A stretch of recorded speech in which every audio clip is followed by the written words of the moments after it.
मालकिन, मुझे 2 दिन की छुट्टी दे दें। मेरी बेटी को बहुत तेज बुखार है। मर नहीं जाएगी तेरी बेटी। गर्मी का मौसम है, गर्मी की वजह से सभी के बच्चों को बुखार हो रहा है और सब अपने अपने काम भी कर रहे हैं। नहीं नहीं, मेरी बेटी की तबीयत ज्यादा खराब है। ज्यादा खराब है या थोड़ी? छुट्टी नहीं मिलेगी। जाओ जाकर रसोई में बर्तन धो लो। मम्मा चिड़िया सर झुकाकर रसोई में चली जाती है और बर्तन धोने लग जाती है। सारा काम खत्म करके मम्मा चिड़िया जब अपने घर जाती है तो उसकी बेटी बुखार से तड़प रही थी। पानी, मम्मा पानी, मुझे पानी दे। मम्मा चिड़िया मटके से ठंडा पानी डालकर अपनी बेटी को पिलाती है। आपने कहा था कि आप आज जल्दी आ जाएंगी। बहुत कोशिश की बेटी, लेकिन मालकिन ने छुट्टी ही नहीं दी। आप चिंता ना करो, मैं अभी आपकी दवा लेकर आती हूँ। ठीक हो जाएगी मेरी बेटी। मम्मा चिड़िया अलमारी खोलती है और कुछ पैसे जो कई दिनों से उसने जमा करके रखे थे उठाती है और अपनी बेटी की दवा लेने चली जाती है। मम्मा चिड़िया जब आधे रास्ते में जाती है तो तेज हवा शुरू हो जाती है। मम्मा चिड़िया खुद को तेज हवा से बचाने के लिए पेड़ की ओर लेती है, लेकिन दूसरे ही लम्हे मम्मा चिड़िया के पंख से दवा के पैसे छूट जाते हैं और हवा के साथ ही उड़ जाते हैं। मम्मा चिड़िया पीछे जाने की कोशिश करती है, लेकिन नहीं कर पाती। अब मैं क्या करूंगी? मेरी बेटी के दवा के पैसे खो गए। ये क्या हुआ? कौन दवा देगा मेरी बेटी को बिना पैसों के? मम्मा चिड़िया अपनी मालकिन गौरी कव्वी के घर जाती है। मालकिन, मेरी बेटी के दवा के पैसे खो गए हैं, मेरी मदद करें, मुझे कुछ पैसे दे दे। पिछले महीने की भगार से 500 रुपए ज्यादा लेकर खा चुकी है तू। अब तो तुझे कुछ नहीं मिलेगा। जा, चली जा यहाँ से।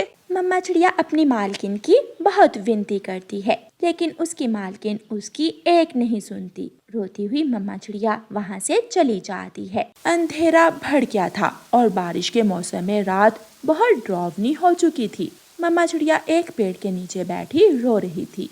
आसमान से एक तेज रोशनी मम्मा चिड़िया को अपनी तरफ आती हुई दिखाई देती है। शायद ये आसमान से बिजली गिरने वाली है और मैं मर जाऊंगी। वो रोशनी मेरी तरफ बढ़ रही है। लेकिन वो तो आसमान से सुंदर परी उतर रही थी। मैं सुंदर परी हूँ चिड़िया, एक माँ का दुख मैं समझ सकती हूँ। मैं तुम्हारी मदद करने आई हूँ, मेरे साथ चलो। शुक्रिया सुंदर परी, अगर मेरी बेटी को कुछ हो गया तो मैं भी मर जाऊंगी। मेरी बेटी को बचा ले, मेरी बेटी को बचा ले। सुंदर परी मम्मा चिड़िया को अपने साथ ले जाती है। इस पेड़ से एक फल तोड़ कर ले जाओ और अपनी बेटी को खिला दो। चिड़िया, ये फल खाने से आपकी बेटी का बुखार दूर हो जाएगा और वो स्वस्थ हो जाएगी। चिड़िया उस पेड़ से 2 फल तोड़ लेती है। इस पेड़ के 2 पत्ते भी तोड़ कर ले जाओ। चिड़िया, ये पत्ते रात को अपने घोंसले के नीचे रखकर सो जाना और फिर सुबह उठकर देखना। ऐसे कहते हुए सुंदर परी गायब हो जाती है। चिड़िया 2 फल और 2 पत्ते तोड़कर अपने घर चली जाती है। लो बेटी, ये फल खा लो, ये फल मुझे जंगल की सुंदर परी ने दिया है। गुड़िया बहुत मुश्किल से उठकर बैठती है और वो फल खाने लगती है। अभी गुड़िया ने एक ही फल खाया था कि वो खुद को बेहतर महसूस करती है। मम्मा मम्मा, मैं ठीक हूँ, मैं उड़ सकती हूँ, अब तो मैं उड़ भी सकती हूँ। मम्मा चिड़िया 2 पत्ते अपने घोंसले के नीचे रख देती है। रात गुजर जाती है और सुबह सवेरे मम्मा चिड़िया जब घोंसले से पत्ते बाहर निकालती है तो वो सोने के पत्ते बन चुके थे। गुड़िया गुड़िया बेटी, दिन बदल गए। सुंदर परी की वजह से हमारे दिन बदल गए। मम्मा, अब आपको गौरी आंटी के यहाँ काम करने की भी कोई जरूरत नहीं है। फिर मम्मा चिड़िया एक पत्ता सुनार को देकर ढेर सारे पैसे ले लेती है। दोपहर के बाद गौरी कव्वी चिड़िया के पास आती है। मैंने कहा था ना कि छुट्टी नहीं मिलेगी, तुम काम पर क्यों नहीं आई हो? मालकिन, माफ करना, अब मुझे आपके पास काम करने की कोई ज़रूरत नहीं है, क्योंकि ऊपर वाले ने मुझे सब कुछ एक रात में ही दे दिया है। ये सुनकर गौरी कव्वी हैरान हो जाती है। कैसे कैसे पक्षी हैं इस जंगल में, काम करने को तो दिल ही नहीं करता। ऐसे बुड़बुड़ाती हुई गौरी कव्वी वहाँ से चली जाती है। मम्मा चिड़िया और उसकी बेटी हंसने लग जाती हैं।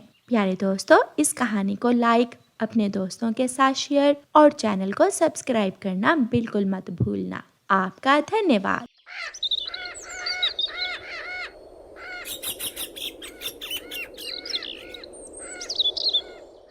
रानो चिड़िया की ऐसी कहानियाँ सुनने के लिए YouTube सर्च बार में रानो चिड़िया की कहानी लिखें या फिर ये बटन दबाकर बोलकर कहें रानो चिड़िया की कहानी। कालू कौवे की पत्नी को मरे हुए अभी कुछ ही दिन हुए थे जब चिड़िया कालू कौवे के पास आती है। कालू भैया, आपका एक छोटा सा बच्चा भी है, मेरी मानो तो आप दूसरी शादी कर लो, वरना आपके लिए बहुत मुश्किल हो जाएगा। नहीं चिड़िया, सौतेली माएं बच्चों पर बहुत अत्याचार करती हैं। मैं दूसरी शादी नहीं करूँगा। फिर चिड़िया और कौवा भोजन लेने चले जाते हैं। कौवे का छोटा सा बच्चा अपने घोंसले में बैठा आसमान की तरफ देख रहा था। वो बहुत डरा हुआ था। चिड़िया और कौवा अपना भोजन ढूंढ रहे थे कि चिड़िया को आसमान में एक चील नजर आती है जो जंगल की तरफ जा रही थी। कालू कौवे, देखो, चील हमारे जंगल की तरफ जा रही है। मेरा बच्चा बहुत छोटा है चिड़िया। ऐसे कहते हुए कालू कौवा अपने घोंसले की तरफ भागता है। वो चील कालू कौवे के बच्चे को खाने ही वाली थी कि पीछे से कालू कौवा आ जाता है। भागो भागो दुष्ट चील, वरना मैं डंडा मारकर तेरा सर फोड़ दूंगा। डरती हुई चील वहाँ से भाग जाती है। कालू कौवा अपने बेटे को अपने पंखों में छुपा लेता है। ऐसे ही कुछ दिन गुजर जाते हैं और फिर एक दिन कालू कौवा चिड़िया और तोती से कहता है, चिड़िया, उस दिन मेरा बेटा बहुत मुश्किल से बचा था। अगर मैं समय पर ना आता तो वो जालिम चील मेरे बेटे को खा जाती। इसीलिए तो मैंने आपसे कहा था कि दूसरी शादी कर लें। मैं इसीलिए तुम्हारे पास आया हूँ। चिड़िया, अब तुम मेरी दूसरी शादी कर ही दो। मेरी एक जानने वाली कवि है, उसका नाम चिंकी है। वो दूसरी शादी करने के लिए तैयार है तुमसे, मगर उसकी एक शर्त है। शर्त? वो क्या? शर्त ये है कि वो तुम्हारे बच्चे को अपने घोंसले में नहीं रखेगी। तुम्हें उसके लिए अलग घोंसला बनाना होगा। मैं अपने घोंसले के पास ही दूसरा घोंसला बना लूंगा। फिर तोती और चिड़िया कालू कौवे की शादी चिंकी कौवी से कर देती हैं। मैं तुम्हारे बेटे को भोजन भी दे दिया करूंगी और इसका ख्याल भी रखूंगी, मगर तुम इसे समझा दो कि मेरे घोंसले में ना आए। मैं समझा दूंगा इसे। फिर कालू कौवा निश्चिंत होकर भोजन लेने जाने लगा और उसकी दूसरी पत्नी सारा दिन कालू कौवे के बेटे जग्गू कौवे के पास बैठी रहती थी। मैं तो यहाँ बैठ बैठ कर बोर हो जाती हूँ, मैं थोड़ा घूम फिर आती हूँ। सुनो छोटे कौवे, अपने पापा को ना बताना कि मैं कहीं गई थी। मगर मम्मा, मुझे चील खा गई तो फिर पापा को पता चल जाएगा। मैं अभी थोड़ी देर में आ जाऊंगी। फिर चिंकी घूमने चली जाती है। वो सारा दिन इधर उधर घूमती, कभी बुलबुल के पास जाती तो कभी झरने पर तितलियां देखने, और शाम होते ही अपने घोंसले में वापस चली जाती। चिंकी, तुमने मेरे बेटे का ध्यान अच्छे से रखा था ना? पूछ ले अपने बेटे से, मैं सारा दिन डंडा पकड़े इसके पास बैठी रही हूँ। लो, ये दाना तुम खा लो और ये दाना मैं जग्गू को दे देता हूँ। दूसरे दिन फिर से चिंकी कौवी ऐसा ही करती है। जैसे ही कालू कौवा दाना लेने जाता है, वो घोंसले से निकल जाती है। जग्गू कौवे को अच्छे से उड़ना नहीं आता था। वो उड़ने की कोशिश करता है मगर गिर जाता है। जब चिड़िया जग्गू कौवे को गिरा हुआ देखती है तो वो उसे उठाकर जल्दी से बुलबुल डॉक्टर के पास ले जाती है। इस बच्चे के सर में चोट आई है, मैं दवा दे देती हूँ। कौवे कौवे, तेरे जग्गू के सर में चोट लग गई है। चिड़िया अभी अभी उसे बुलबुल डॉक्टर के पास लेकर गई है। नहीं, मेरा जग्गू। कालू कौवा जल्दी से भागता है। वो बुलबुल डॉक्टर के पास जाता है। कालू भैया, आप चिंता ना करें, अब जग्गू ठीक है, मगर तुम्हारी दूसरी पत्नी चिंकी कहाँ थी? पापा, सौतेली मम्मा चिंकी आंटी तो जब भी आप दाना लेने जाते हैं वो घूमने निकल जाती हैं वो मेरा ख्याल भी नहीं रखती और मुझे बहुत डांटती भी है। उसे तो मैं अब देखता हूँ। शाम को कालू कौवा जब जग्गू को लेकर घोंसले में बैठा हुआ था तो चिंकी आवारा घूम फिर कर आ जाती है। कालू, क्या हुआ? तुम आज इतनी जल्दी आ गए हो? और जग्गू, तुम्हारे सर पर क्या हुआ है? मुझे सब पता चल गया है, तुम जाओ यहाँ से। अगर जग्गू का ख्याल मुझे ही रखना है तो मैं तुम्हारे लिए दाना ढूंढ कर क्यों लाऊं? तुम कभी माँ नहीं बन सकती क्योंकि तुम जालिम हो। फिर चिंकी को अपनी गलती का एहसास होता है और वो कालू कौवे से माफी मांगती है और हमेशा जग्गू का ख्याल रखती है और उसे अपने साथ घोंसले में लिटाती है। प्यारे दोस्तों, इस कहानी को लाइक, अपने दोस्तों के साथ शेयर और चैनल को सब्सक्राइब करना बिल्कुल मत भूलना। आपका धन्यवाद।